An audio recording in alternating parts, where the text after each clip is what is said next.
Hello, my name is Rhianna and today I thought I would talk about my favourite books of 2023. So this year it seems that I've predominantly read literary fiction and I think that at the moment that is my favourite kind of book to read.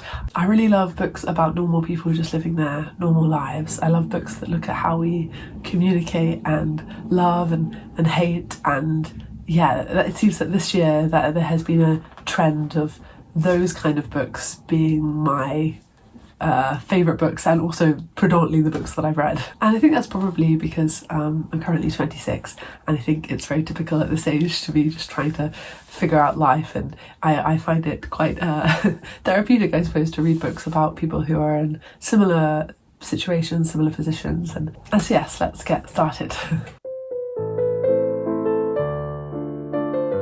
So in this video I thought I would just go through my top 5 books of this year, but before I did that I wanted to give an honourable mention, and the reason I put this as an honourable mention is because I don't believe I could really rank this book in a list of like my favourite books, because it's kind of separate to that, and that's because it's The Diary of Anne Frank, which is a non-fiction novel about the diary of a girl who hid from the Nazis during the occupation of the Netherlands in the 1940s during the Second World War. And she hid in an annex with her family, and I've known this story for a long time. I think I probably first heard about it in RE class when I was at school, maybe 8 or 9, and I never read the book before, but this year I visited the Anne Frank house in Amsterdam when I visited the city during the summer, and I found the visit very impactful. It was just really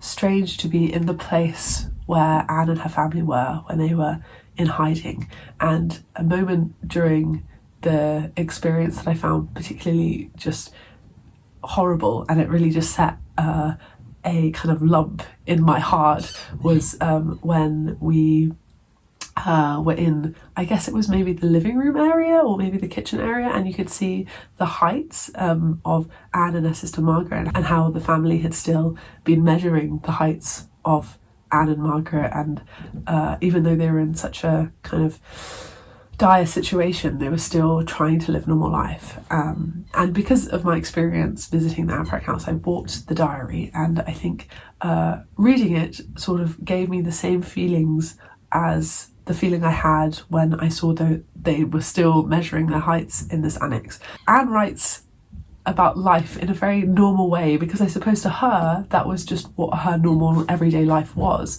but as the reader you're reading it and you're aware that this is just such a horrible situation that she's in, and just such an unjust situation that she's in, but to Anne that is what her life was like. And I think this is one of those books that everyone should try to read in their lifetime. I think it really looks at what it is to be a teenage girl, but also what it is to be a teenage girl during such a frightening and difficult experience, and I think it is one of the most important pieces of literature that exists out there.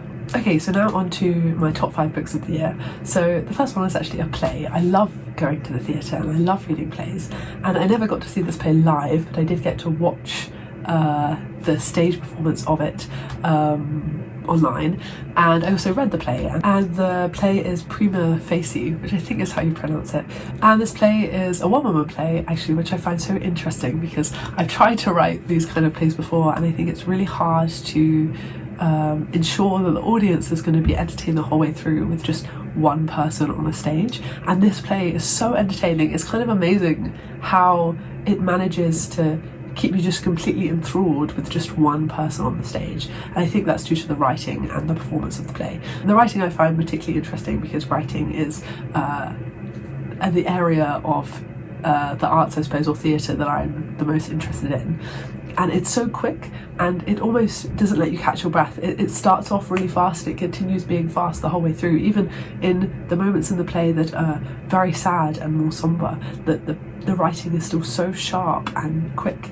And this is a one-woman play about the injustices that occur in the legal system for people who are victims of sexual assault, and due to that is very relevant and very important, and it really highlighted to me how difficult it is to get a conviction when there isn't so much proof and it's just one person's word against someone else's, and how hard that can be on the victim when you are not believed, and when you kind of lose credibility for it, because when you are not believed in this instance, then it's hard to be believed in other instances. And so it really shows the difficulty. And also what I found so impactful in the play is in the first half, the protagonist is a really good lawyer and she's confident, and you see that in Jodie Comer's performance, and then the play switches halfway through, and you really see how this event just changed and sort of wrecked her own sense of self, and that was very sad to watch, and also enhanced the play's importance. Okay, number 4 is Before the Coffee Gets Cold. I loved this little novel. It's a very magical, charming little book, and this book is about a coffee shop where you can time travel, except time traveling is so hard in this coffee shop because there are so many rules that when I was reading it I was like, I think maybe I just wouldn't bother because it's very difficult to time travel because you need to be in a particular spot, and also there's a ghost that sits in this particular spot, so you have to wait for her to leave, so you might have to wait a long time for her to get up and go, and then when you go back in time you must be back before the coffee gets cold, so you don't have very long when you go back in time. And although this book is about time travel, really it's about the characters. The time travel is just a device to examine these characters more, and I do love it when the characters are centre stage of the story, and yeah, I was just very charmed by this. I think it would make a good film, maybe something like done by Wes Anderson, or maybe the Coen brothers, because they've made quite quirky films before. It was just a really lovely, warm read that made me feel very happy, which I think if a book does that, then it's achieved a lot. Okay, the next one is My Year of Rest and Relaxation, which is about a girl who decides to sleep for a year. And she does this because she's just a bit depressed about things, and also her parents recently died, and so the novel really looks at like depression and grief, and how ugly these emotions can be. And I think because of these themes, the book felt very relevant. Even though it's set 20 years ago, it felt like it was very much speaking to how I think a lot of people feel now, because we are exposed to so much news and so much horrible things that occur in the world. It can be easy to feel like you want to sort of detach yourself from that a bit. Not that you want to die, but you want to just sort of remove yourself from the bad things that are happening in the world. And I think that that's really what the character felt too. She just wanted to get away from the world. She didn't want to die, but she wanted to just escape the horrible things for a while. And the protagonist is also quite unlikable and vulgar, and at first I wasn't sure if I was going to like the writing style that much, because it felt quite different to, I can't remember what I read before that, but it was probably something that wasn't so vulgar. But as I got into it, I really quite enjoyed how the character just didn't care what anyone thought, and in turn, like, the author was confident enough to not mind her protagonist potentially putting some people off. She had such confidence in what she was doing, and I really quite like reading about an unlikable narrator, because I think, of course, it's quite innate within human beings to want to be liked, and so when you have a narrator that doesn't care about being liked at all, it's really quite refreshing. Okay, now we have the last two, so it was quite hard to pick the top out of these two because I really love both of them, so they both potentially could be the top book that I read this year, but I've put it in this order. So the second book, my second favourite book that I read this year is Beautiful World, What Are You by Sally Rooney, and this was my first Sally Rooney novel, and I've seen Normal People on TV before, but I'd never read one of her books, and I loved this book, and I think I'm definitely a very big Sally Rooney fan. Because, well, as I said at the beginning of this video, I really love books about normal people and it seems like Sally Rooney's books, and especially this one, Beautiful World, What Are You, it's just about normal people. Not a lot happens in the book, but I don't mind that at all. I love how it just focuses on the characters and the characters going about their lives and trying to figure out life, and the novel is structured in a way that you have two protagonists. You have Alice and you have Eileen, and so you have the perspective of Alice, and then you have a letter that Alice writes to Eileen, then you have the perspective of Eileen, then you have a letter that Eileen writes to Alice, and then they don't meet until, well, maybe that's a bit of a spoiler. they don't really meet until maybe some point in the novel. And of course they've met before because they are friends. And I love the letters that Alice and Eileen wrote to each other. They talk a lot about life, and it was like reading a letter from a friend who felt very similarly to me, and I love that. And yes, Alice and Eileen are both also, I think they were in their late 20s. And Alice has had some success. She is quite a successful novelist, and I think she says she has like €1 million in the bank. So yes, quite a successful novelist.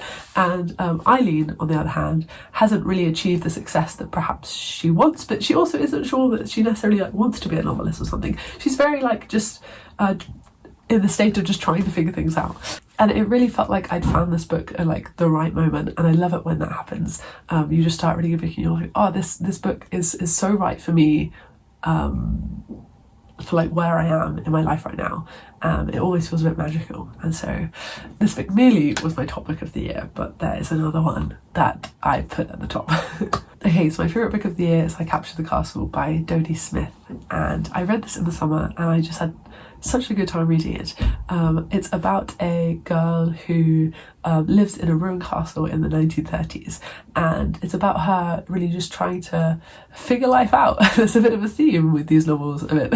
And she's a very optimistic and kind narrator, and she has a lot of life to her. I think that's the best way of describing her. There's so much life within her, and it was so much fun to read from her perspective. And when I was younger, I really enjoyed books by Enid Blyton, like The Secret Seven and The Famous Five and the Mallory Towers books, and this book sort of gave me the same feelings that I had when I used to read those books when I was younger. So it had a nostalgic feeling, even though I'd never read the book before. And one of the funny parts of the book that I remember is the protagonist is with her sister, and they are coming back from London, and the protagonist and her sister, they see these two American men that they'd met earlier, and the sister had sort of embarrassed herself in front of these American men, so didn't really want to see them, and so she has this big black coat on and she sort of runs away so she doesn't have to see them. And then the people on the train station platforms, they think that they see a bear when it's in fact the sister just with a big black coat on. And so then this sort of a hunt ensues for this bear when it's not a bear at all, and the protagonist is sort of just left standing there like, wait, what should I do in this situation? Because she doesn't want to embarrass her sister, but she also doesn't want her sister, to be hunted down like a bear. And yes, it's a very charming, funny, romantic book that takes itself sincerely, and I'm sure I will reread it many times in the future. Okay, so those are my top 5 books of the year. Thank you very much for watching. Let me know books that you loved, that you read this year, and yes, I hope to see you soon. Bye bye.